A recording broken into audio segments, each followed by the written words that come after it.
Hey, what's up, everybody? Welcome to Brooklyn Squad, real life drama, real life crimes. And today we are going to do another reaction video.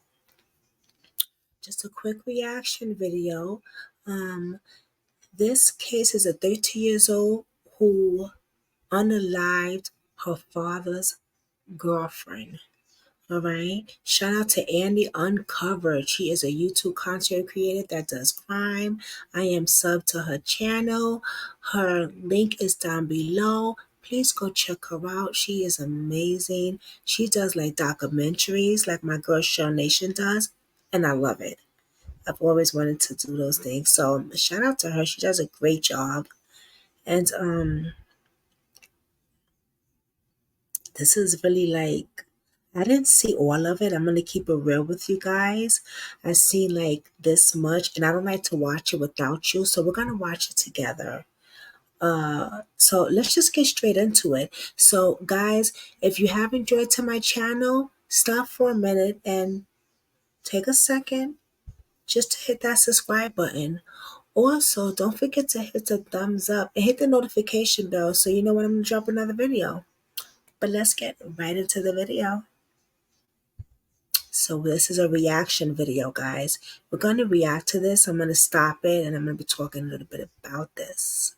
It's crazy. Let's get this going, baby.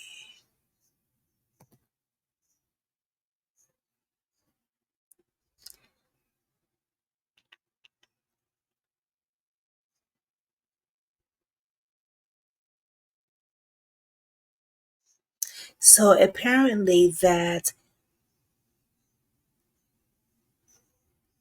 she was 13 years old and she had a 12 years old brother.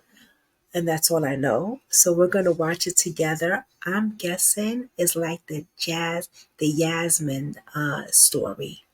The twins that took out their mother. Remember that? I think the name was Yasmin and Jasmine or something like that. But honey, we're gonna see. But let's get into it. I like watching it with you guys. So first of all, let me cut the volume up a little bit.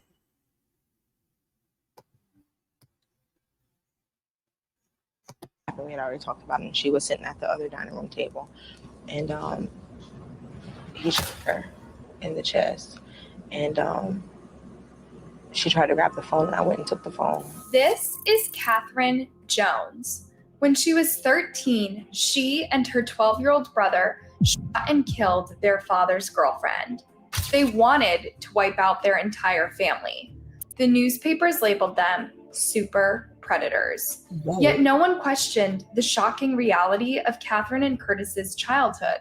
I actually took the fingerprints off the gun and wiped it down, and I told my brother that he got hysterical. He had an emotional breakdown because, once again, this is reality now. This isn't some idea that's in our head anymore. Do you see the smirk on her? She has no remorse. She's laughing like this is reality. This ain't yeah, boo boo. That is the eyes of a serial demon killer. Like I don't even know the words for it.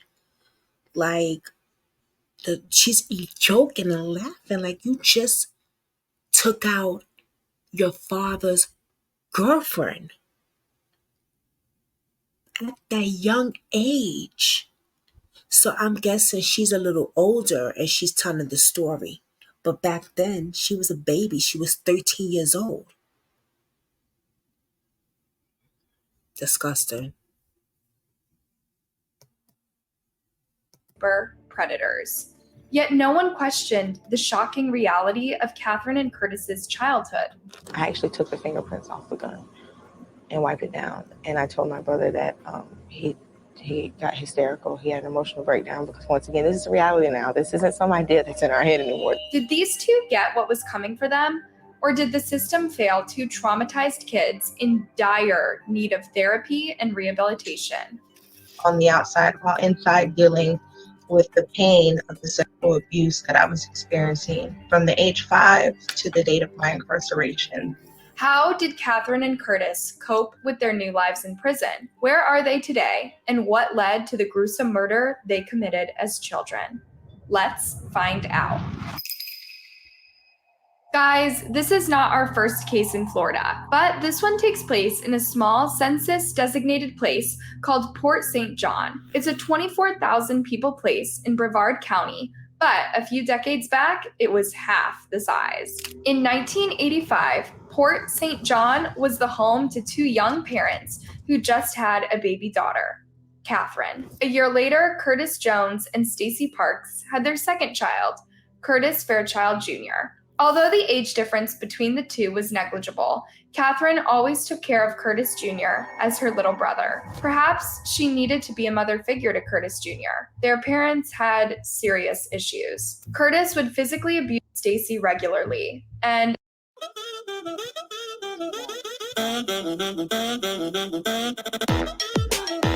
as it sadly goes with many abusers, it only got worse as their relationship progressed. When Stacy was pregnant with Catherine, Curtis beat her so badly her uterus. So he was very abusive. The father was really abusive to the mother. So, all right, so I could see her trying to take care of her brother because the dad was an ass. He was already being abusive to the mother. So she's trying to be like the big sister, but kind of the mother figure at such a young age. So we could already see there was drama in the childhood. So she's already had PTSD. Wow. Okay. I'm gonna go back a little bit. Curtis Jones and Stacy Parks had their second child, Curtis Fairchild Jr. Although the age difference between the two was negligible, Catherine always took care of Curtis Jr. as her little brother. Perhaps she needed to be a mother figure to Curtis Jr. Their parents had serious issues. Curtis would physically abuse Stacy regularly, and as it sadly goes with many abusers, it only got worse as their relationship progressed. When Stacy was pregnant with Catherine, Curtis beat her so badly her uterus broke, and Catherine had to be born early. After the children were born, Curtis continued to beat his wife, sometimes in front of her children too. In 1989, Stacy was wise enough to decide she'd had enough, so she grabbed a small suitcase stuffed with whatever was in sight and fled to her parents in Kansas. Heartbreakingly, Stacy couldn't take her two toddlers with her at the time. She just hoped she would be able to get her life together, save some money, and reunite with her children sooner rather than later. But that day would never come. Catherine and Curtis Jr. stayed with their dad, and a few years later, they would get arrested and sent to prison for murder. Okay, so the mother figured if I leave you with your dad and try to get my shit situated, but he was beating on you. Wonder if he was beating on the kids too. But you know, parents do that. Like they go through it with they spouse, and they leave the dude, but they leave the kid with him. And I get that you probably can't take your baby with you, but if he beating on you, he might be beating on that kid. See if you could leave your baby with somebody that's gonna take care of your baby besides that animal. And if you can't, I guess that's when the system has to come in place. But the system fails too, because then they would have been put up somewhere and they probably would have been the one 6 feet under. Who knows, right? But let's continue. So she left and said she was gonna come back for the kids and left the kids with the dad. Interesting. It was January 6, 1999, and a frantic girl called the emergency services in Brevard County. She said she fired a gun by accident, killing her father's girlfriend. Then, Catherine and Curtis Jr. ran as fast as they could to their neighbor's house. There, they told the same story. They didn't want to do it, it just happened. In a fit of panic, the two siblings ran into the woods a few minutes away from their house. When the police arrived at the Jones house, they discovered 29-year-old Sonia Nicole Spites lying in a pool of blood. More blood was spattered on the walls. She had been shot 9 times, Wow. with 4 of the gunshot wounds being fatal. Clearly, this was no accident. I was trying to calm him down, and we ended up leaving the house because of all the blood and stuff that was everywhere. And I called my best friend, and she came and we went to her house, and then we went to another friend's house. And I had told my brother, if anything happens, I did it. You didn't have anything to do with it. Catherine was ready to take responsibility for both of them and save her little brother any jail time. But when the police caught up with the children at 7 in the morning, Curtis Jr. said he did it. He was just as protective of Catherine as the other way around. Catherine and Curtis Jr. were charged with first-degree murder of Sonia Nicole Spites and were taken to jail. Catherine was 13 and Curtis Jr. was only 12. This news was shattering to everyone who knew the kids and anyone watching the news, really. Now the case was truly beginning. Everyone wanted to know how these two innocent-looking kids with bright smiles ended up committing murder. The detectives would reveal a harrowing story, but This was ruthless. 9 times? I'm trying, a 13 years old, powering 9 times. The force that comes out of that pistol is so powerful. How could a baby even hold it? 9 times. Yeah. Wow. it would be years until the full details of the Wow. Jones kids' lives would be revealed, and by then it would be too late. After Stacy left her family in 1989, Catherine and Curtis Jr. stayed with their dad. All was well at first. The kids loved their dad deeply, and for what it's worth, Curtis Sr. didn't seem to be physically abusive towards them. But by 1990 or 1991, Curtis Sr. invited a male relative to live with them for a while. The front was that the relative needed some time to get his life back on track, as his financial situation wasn't great, and Curtis was helping him do that. However, there was a much darker story behind the reason. I was the ultimate actress, a professional at being A+ student, social butterfly, perfect kid on the outside, while inside dealing with the pain of the abuse that I was experiencing from the age 5 to the date of my incarceration. That's right. The male relative would abuse Catherine repeatedly since she was kindergarten age, and she wasn't alone. I didn't know that it was both until it did happen. And when I finally did tell my family, I think it was the second or third time I ran away from home and HRS got involved. And when they said that they would take us out of the house, I denied it. I said, no, never mind. I don't want to push through with this, even though, in the report, they said there were indicators of abuse. And my brother told me he believed me. He said, I know it's true because it's happened to me too. Catherine and Curtis had always been close to each other.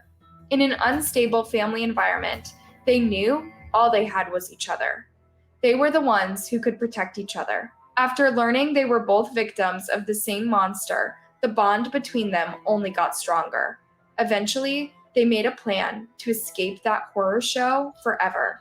In fact, Catherine and Curtis Jr. worked for years to end the abuse, but their love for one another got in the way in a sad and ironic way. In I'm trying to figure out where does the girlfriend come in because the dad's friends were abusing. Where does the girlfriend come in? Let's get to it, y'all. This is crazy. Oops. Come on, man. 1994, 1996, and 1998, child safety investigations were started for Catherine and Curtis Jr. The first few times, it was after Curtis Jr. complained to his mother about the physical and sexual abuse he was suffering at the hands of his male relative. The third time, it was Catherine's account. Shockingly, all 3 times, Curtis Sr. said he didn't believe his kids. He would defend the relative in front of the child safety officers, even when they discovered the man's history. The relative had a criminal record involving theft and pedophilia. Indeed, he hadn't moved in with Curtis Sr. due to financial stress.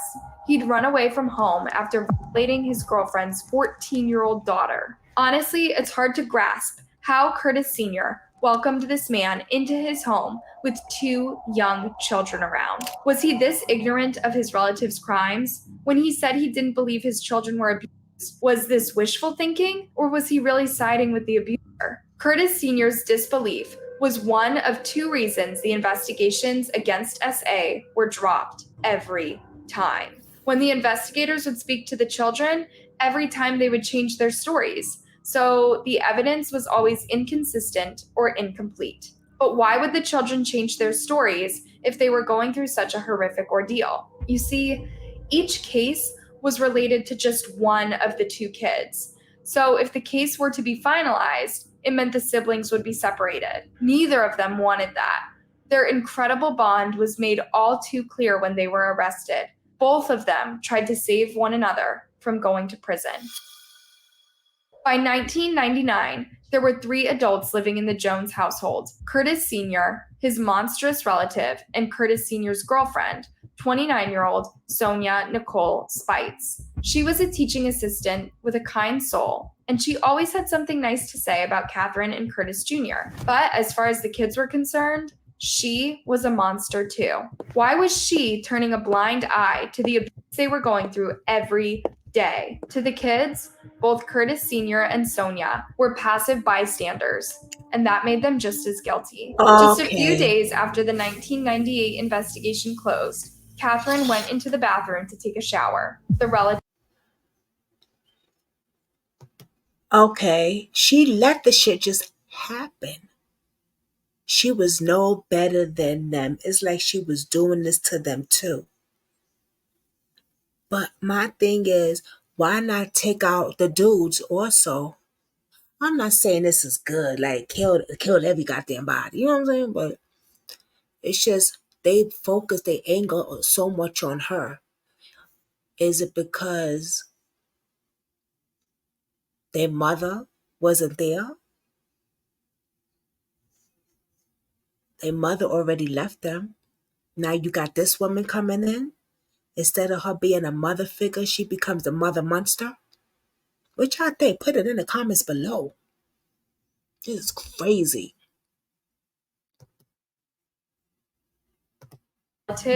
followed. He pulled the shower curtain and began pleasuring himself in front of her. All Catherine could do was crouch down in the corner of the bathroom and cry until he was done. Before he left, he put 50 cents on the toilet seat for Catherine, just when you thought it couldn't get more humiliating for poor Catherine. That night, she wrote in her diary, "I'm going to kill everyone." Many teenagers go through moments of rage and frustration toward their families. Perhaps an "I hate you" is thrown in at the adults, then instantly regretted. But that night, Catherine really did mean to carry out her plan. She told her little brother about it too. The siblings decided they should kill every adult in that house, from the monster who'd been terrorizing them for years to the 2 adults that turned a blind eye to it every single day. I was like a dormant volcano, one that erupted at age 13, resulting in me taking the life of an innocent woman. Curtis Jr. was happy to go along with the plan. He'd had enough too. So on January 6th, 1999, their attack began while Sonia was home alone. Curtis Sr. and the relative were gone for the day, and the siblings figured this would give them enough time to start with the adult, who was the easiest to kill. He was in the kitchen and I was sitting at the table. I already knew it was fixing to happen. We had already talked about it, and she was sitting at the other dining room table. And he shot her in the chest. And she tried to grab the phone, and I went and took the phone. Curtis fired the gun several times at Nicole until she was not moving anymore. But his sister could see him trembling with fear and shock, so she took the gun and fired its last 2 bullets at the patio. Then she cleaned the gun. I actually took the fingerprints off the gun and wiped it down. And I told my brother that he got hysterical. He had an emotional breakdown because, once again, this is reality now. This isn't some idea that's in our head anymore. This is reality. Reality was dawning on Curtis Jr., but Catherine was staying strong for both of them. So she decided to frame it as an accident and leave the house. You know, I was trying to calm him down, and we ended up leaving the house because of all the blood and stuff that was everywhere. And I called my best friend, and she came, and we went to her house, and then we went to another friend's house. And I had told my brother, you know, if anything happens, you know, I did it. You didn't have anything to do with it. Indeed, both siblings were prepared to take full responsibility for the murder, acquitting the other. But the police would soon see through their plan. Catherine and Curtis Jr. were arrested and held without bail. Catherine and her brother were now in prison, but the reality of what they had done was just kicking in. And we went in the interview room, and my dad was crying, and I think that's probably the worst part of it, when they told my dad we weren't coming home, that they were charging us both with first-degree premeditated murder. Indeed, Curtis Sr. was not expecting his 12 and 13-year-old kids to be punished this harshly for the murder. He was devastated that his girlfriend was gone, but he was just as devastated that his children were now being tried as adults. Catherine and Curtis's defense team painted the picture of their childhood. The 3 child abuse investigations, the children's accounts, and even Stacy's heartbreaking account of visiting her. The father knew that this was going on and did nothing. He had to know. I wonder if he knew. He had to know.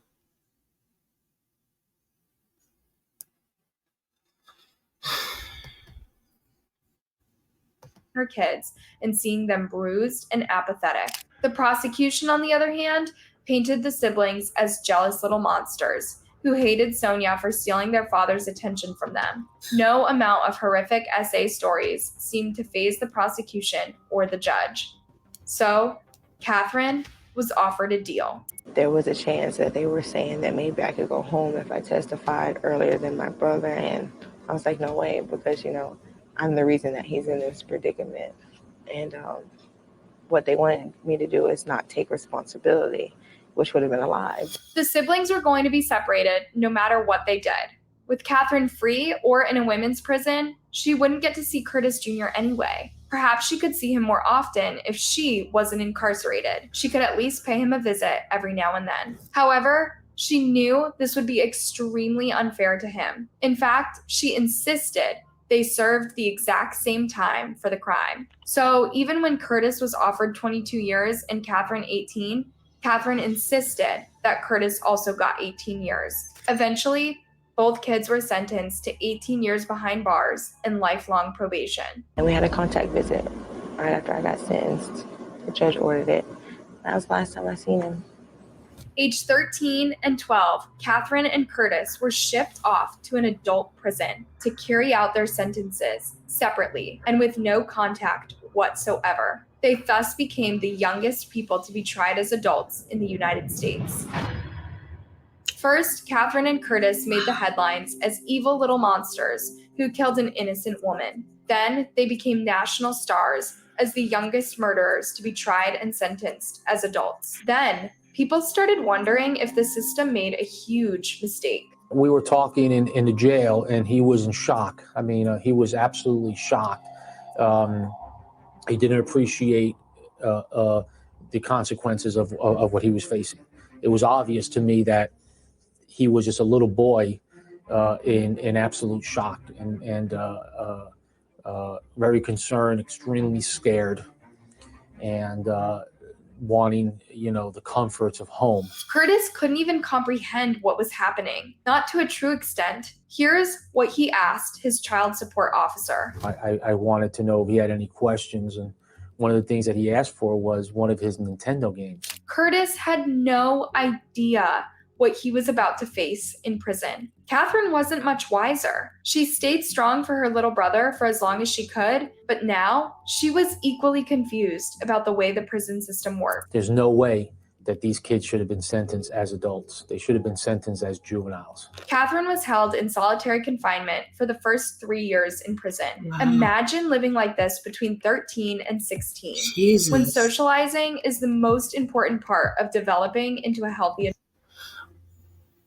Why did they put her in confinement for 3 years? Teenagers need to be around other teenagers. They need to talk. They need to vent. Why would they put her in confinement for 3 whole years? That's like putting her in a little box with rats and roaches and just staring at the fucking wall.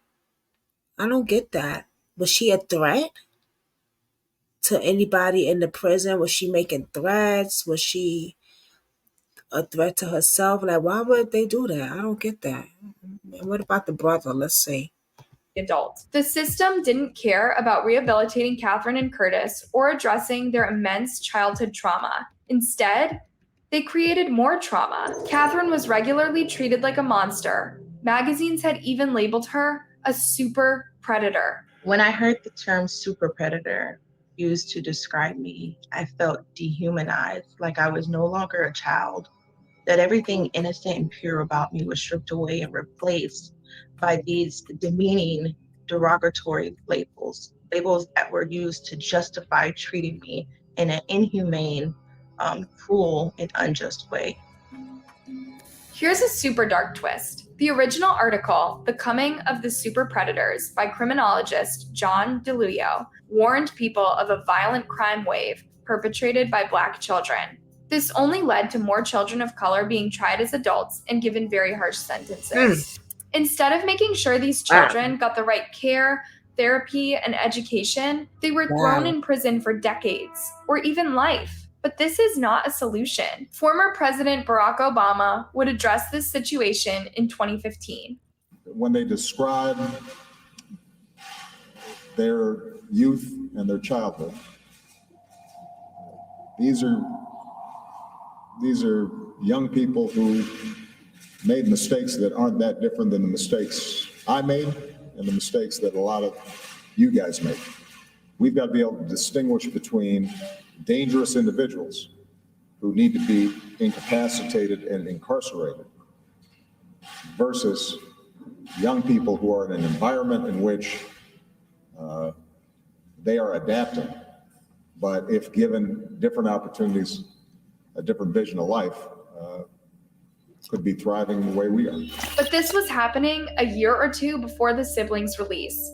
For almost 2 decades, they were subjected to a lot of inhumane treatment, and they both took a long time to recover. When Catherine was first sent to prison, she showed no emotion. I was just so happy to be away, and I know that sounds really, really messed up, but there was just some. Wow. You heard that? She was so happy just to be away. Even though she was in prison for a long time, she was happy to be away from that environment for what she was going through.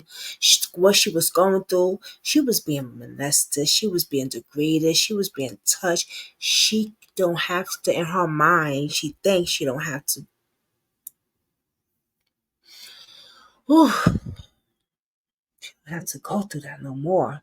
But it's a shame because the prison system is just like that. Those guards, they do the same thing to them all over again, what they've been through. Damn, man. One point where I was just away from all that and I was by myself and I was safe. Imagine feeling safer in solitary confinement than at home. The prosecution and media pointed out her poker face and used this to prove that she was a monster. But when a psychologist saw her, they found out she was in complete emotional shutdown. I learned later when I was going through therapy that what I did was completely shut down and blocked off, and they put me on a lot of medications. Only about 5 years into her sentence did Catherine start coming to terms with what she did. She had to relive her trauma and accept responsibility for taking an innocent life. Catherine also relived her trauma, literally, during her first years in prison.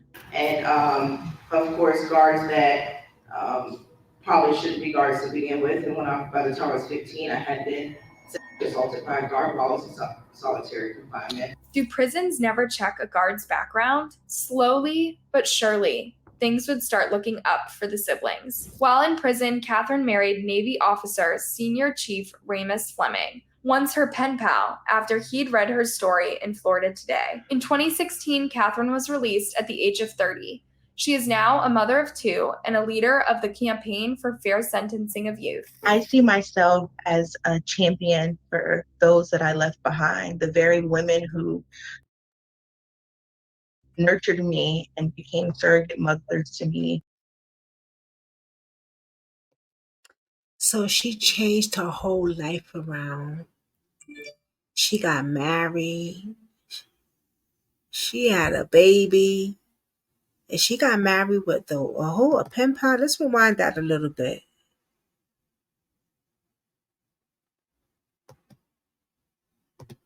Once her pen pal, after he'd read her story in Florida Today. In 2016, Catherine was released at the age of 30. She is now a mother of 2 and a leader of the Campaign for Fair Sentencing of Youth. I see myself as a champion for those that I left behind, the very women who nurtured me and became surrogate mothers to me inside the prison system. Curtis was also released a year later, also aged 30. Today, he works as an ordained minister. Upon his release, senior research analyst Ashley Nellis wrote, "The story of siblings Catherine Jones and Curtis Fairchild is a tragic tale of several people and systems that failed these 2 young victims before dumping them in prison.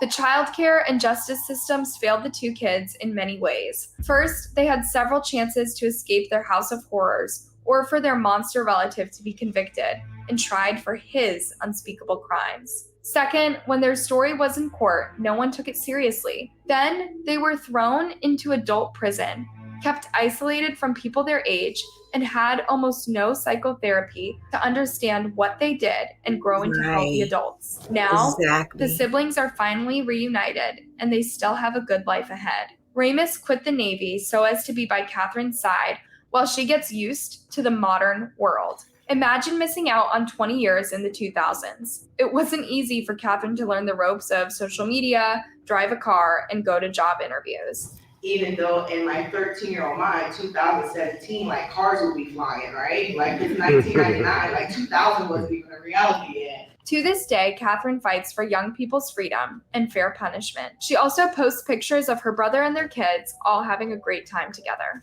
It's great to know that they are able to be happy today and that their story changed the system. Even just a little change can go a long way for a troubled teen. Wow.